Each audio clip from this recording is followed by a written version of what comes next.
All right, welcome back to the Ultimate Cleveland Sports Show. We just got word during the break that Brandon Ingram, Mike, downgraded to doubtful. So Scotty Barnes confirmed playing tonight. Yeah.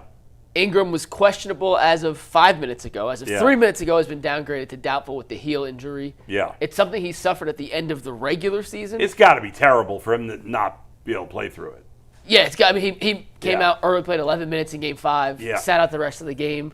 You thought 2 days, a shot or whatever would help him get back, but if they're telling doubtful this early on, then it's probably not looking like that he plays tonight, which is a big boost for Cleveland. There's no excuse, Zach, for the Cavs not to take care of business. There is really not. Toronto's had guys step up at various times. Yeah. But like Jacoby Walter, let's be honest, a great Game 5. Yeah. He was due. He didn't make a single shot. He was 0 for 8 from 3 in Game 4. I mean, 2 of their 4 best players. And you really notice it. Like Scotty Barnes has been great. I was wrong. He's been way better than I thought. Yep. And RJ Barrett, this is the best he's played as an NBA player really well. also. But like there's a real fall off because whenever Jamal Shed shoots a 3, you don't have any trust that's going in. He's made a few. Like he's never been that. And by the way, the Cavs are more than happy for Jamal Shed to take Absolutely. threes. They That's are a very victory happy for when the he Cavs. goes up. I wonder, this has got to be, and we'll see how it ends, but most combined losses from the top 4 seeds in the first round of the playoffs. You think it's the most ever? In one conference? Possibly, because in the West, they combined to lose one game. I mean, in one conference. Yeah. Because the Knicks have lost 2, the Cavs have lost 2, that's 4, Celtics have lost 3, that's 7. It's 10 losses for the top 4 seeds so far. And possibly more. But Detroit's lost 3 also. And Detroit's lost 3. Right, I'm saying 3, 6, 8, 10. Yeah, 10. Yeah. Right. That's wild. For tonight, though, Yeah. the Cats have to get Donovan Mitchell going again because he has not been the Donovan Mitchell we've become accustomed to seeing in the first. Well, he played really well in games 1. He played well in games 1 and 2. Did not play well in games 3, 4, 5. I did some digging yesterday and try and figure out from people who are smarter than me why Don's been struggling. And, G always says there's levels to this, right? When it comes to understanding basketball or any sport, there are levels to it. And I am by no means at the top level, so I'm lucky enough to have some people I could reach out to who are on a higher level and ask. And basically the conclusion I got from talking to a few people yesterday was Toronto is scrapped. Let me use an analogy first. There are knuckleballers, right? And you could have an awesome offensive lineup, but what could throw them off, Bull? A knuckleball. An unconventional, you don't ever see it. It breaks the rules of baseball. And next thing you know, you're up there, swing and miss. That's what Toronto's defense is doing. That was the worst swing I've ever seen. Well, try swinging reverse-handed sitting down. But we put this in videos together. Yeah. They're breaking every basic defensive principle, and they're changing it on a possession-by-possession basis, basically, to throw Donovan off the scent of what they're going to do. Donovan's an elite scorer. He's one of the best tough shot makers in the entire NBA. But on a night-to-night basis, you don't ever see strong side corner help, open stance from the opposite wing, which you can see on that clip, trapping and digging off the post when you're one pass away. But Toronto has basically scrapped all sound defensive strategies and said, Don, we're going to throw you a knuckleball in every possession. We're going to see how quickly you can process that information and still get into the shot and into the space that you want to get to. And that's why I think on a number of occasions in games 3, 4, and 5, we've seen Donovan dribble into double teams because that second helper is not supposed to be there, or make an errant pass, or look at a guy and say, oh, my teammate's wide open right here, but I'm scared to make that pass because there could be someone flying down who's not supposed to be there. James has been able to decipher some of this chaos on the fly better than Donovan has. And without Brandon Ingram tonight, and if Scotty Barnes is a little hobbled, I'm not sure Toronto's going to be able to continue to play this frantic, no-rules style of defense that's been so effective to them. But I think that's why Donovan's been a little off his game lately. Yeah. It's not physical. Yeah. He's not hurt. I think it's just a little mental thing of him second-guessing. I've seen this defense 100 times. This is how it's supposed to react when I do this. And now when I'm doing it, Toronto's coming from weird angles, and it's just kind of throwing them off a little. But in the end, it didn't work. I mean, it worked against Donovan specifically in Game 5, but because they gave up 125 points, they didn't play good defense, Toronto. No, and that's why other guys have been able to get open. Yeah, and especially in the fourth quarter. It felt like Toronto ran out of gas in the fourth quarter of that game, right? And now they got to go the whole game without Ingram, and Barnes, even if he's not limping, he's, I guess nobody's 100% this time of the year. Yeah. But he's going to be less of a percentage than somebody who's completely healthy or as healthy as you can be at this time. Yeah, no, I think at the very top we talked about maybe Toronto just finally starting to run out of gas. And if the Cavs could see that opening and hit the gas.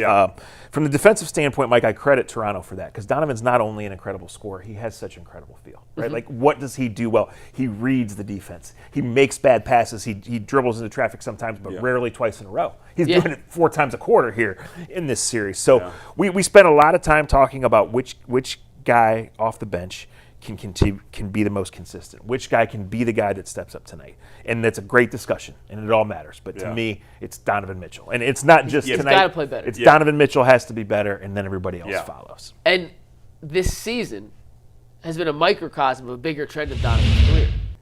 If you guys, and we made the graphic, the home road splits for Donovan in his playoff career. He's been significantly better at home than he has on the road.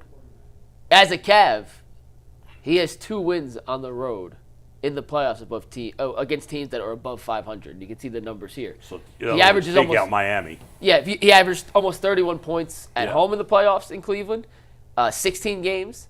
He averages 23 points in 13 games on the road. Tougher to score on the road, tougher to win on the road. I get it. The field goal percentage relatively similar. The assists are down on the road, but he has not been the same dominant apex predator on the road as he has been at home. He's not the only superstar that has splits like that, but he is an elite top 10 all-time point per game scorer in the playoffs.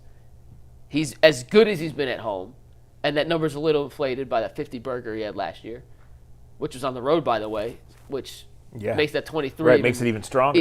Stronger. But he wasn't good in Game 3. He wasn't particularly good in Game 4, and they need him to get back because if it's not for Donovan, in the big picture, and I know G and Jason were looking big picture yesterday, they're not winning anything unless they get apex predator Donovan Mitchell. They may be able to beat Toronto tonight with Donovan playing a B or a C game, but next round, Eastern Conference semis, Eastern Conference finals, the NBA finals maybe, they need Don to be a top 10 player in the league. He hasn't been on the road against Toronto. Yeah, we talked about having apprehension because of the Cavs' history, right? Yeah. It seems like Toronto gets the big rebound, and Toronto gets the big loose ball, you know? But, like, it just really comes down to if Donovan is aggressive and on point and trusting in what he sees, then more shots than not will go in, then more good possessions than they've had, and it'll limit those easy ones that Toronto's gotten off the turnovers. It's just the Cavs being too frantic. And he has gotten some good looks in this series. In Game 5, he had a couple open threes that he's missed. In Game 3 and Game 4, I forget the exact number, but he had 4 or 5 open shots by NBA track of just wide open shots that he always makes that he missed. And I think, once again, part of that is just second-guessing what you're seeing, and we'll use a football term. When you're bringing this simulated pressure, you're just trying to get the quarterback for a half second, right, to think they're going to bring 5, but which 5 are coming? Is it a defensive end that's going to drop out so the outside linebacker can blitz? Are you bringing the nickel? Are you bringing the secondary guy down into the box? Is it fake pressure? Is it real pressure? The best quarterbacks are the ones that process it immediately. And for the most part in Donovan's career, he's been able to process that stuff immediately, but because Toronto's breaking all the principles it's causing him just for a split second to think, second guess, doubt it, and then by the time he gets back into, okay, I know what I'm seeing, well, now the defense has moved, your player's not as open as he was, the passing lane, the dribbling lane, it's shrunk down, and he's a 6'2 guard going against 4, 6'8 wings or above, and he's got to make some of these shots to hopefully get Toronto to go back to the more basic defensive principles that Donovan's accustomed to. In other words, Donovan is usually playing like a good quarterback and lately playing like a Browns quarterback. Not being able to read the defense. Prediction tonight. Cavs win? Cavs win by 8. Close it out. Yeah, I think it's ugly. I think it's anxiety-ridden. Yeah. I think it's Cavs 99-95. Oh, you're going real low scoring. Yeah. What do you think for Donovan? I think Donovan. I said he's going to have 40. Oh, you said 40. I think they're going to score a lot. I know they're averaging like 97 a game on the road, but I think they're going to break all the norms we think about them. I'm probably being way too optimistic, but I'm going to say 120-106. Donovan with 40. I'll go 114-106. All right. Don with 25. 25. All right. What do we think about Game 6 between the Magic and Pistons tonight? Well, I think Wagner's a huge loss for Orlando. Yeah. Do we know the status there? It's a calf. Yeah. Usually it's a week. Usually that is, right. If he doesn't play, I'm taking Detroit. Cade versus Paolo is a show. I think both teams want and need more. Orlando's been good at home. I think Orlando wins. I think they close it out tonight. Damn. I'm taking Detroit. No Franz, I'm taking Detroit. Do we know? We don't know, though. Yeah. When someone hurts their calf in that sense, if they play right away, that breaks all. Right, if it was enough to miss one game, it's probably enough. Hey, listen, you thought the Nuggets would win when Anthony Edwards went out, and they lost. This has been a crazy, unpredictable play. Yeah, I'm going to take the Magic. I think the Pistons are complete frauds. Game 6, Lakers-Rockets tonight. I'll take the LeBron Lakers. close it out, or does it go to a Game 7? I'll take the Lakers. I'll take the Rockets. Lakers. No KD tonight. I'll take the Lakers. They do play better without KD, but I'll still take the Lakers. I'm going to take the Rockets also. I'm with Zach. I think it's going to go to a Game 7. The safest bet is me being asleep by the end of the first quarter. Yeah, I certainly will not stay up. All right, Game 7 tomorrow, Boston-Philly. Who you got? Give me Boston. I got to take Boston. I begrudgingly have to take Boston. Give me Boston, but that would be wild if Philly wins. At the end. I think it's going to be a wild one. Yeah. What was the injury Eastern Conference last night? What was the injury last night to Tatum, Mike? Did you see? I saw something that he hurt his calf again. He's going to play in Game 7. He was limping. Gotcha. But it was his good leg. It was his good leg. He was limping. I think it's one of those situations he could have kept playing if it was closer. They wanted to be precautionary. You know the Knicks are rooting for Philly. Yeah. 100%. They'd much rather play them than Boston. Playoff basketball is awesome. And it's so different than the regular season. Oh, God. And you can see the difference in talent with OKC and San Antonio in their first-round series. But overall, other than that, every series has been a dogfight. It's been great. No team in the East has a chance against Oklahoma City or San Antonio, right? Not if they're healthy. I'm not a good chance. I would pick one of the two West teams over anyone in the East, but I think Boston could. Boston would have a legit chance. The rest of the teams, no, probably, right? I have a hard time seeing any team in the East beating those two teams right now. Yeah, right. Exactly. And what chance do you give San Antonio beating Oklahoma City? I give them a 5-1 against them in the regular season, or 4-1. Yeah, but what does that matter? It's regular season. Wemby's the one. Wemby's the single-handedly changes how you have to play. Right. Can he stay healthy through the rest of the postseason? We'll see. We'll find that's out, the big question.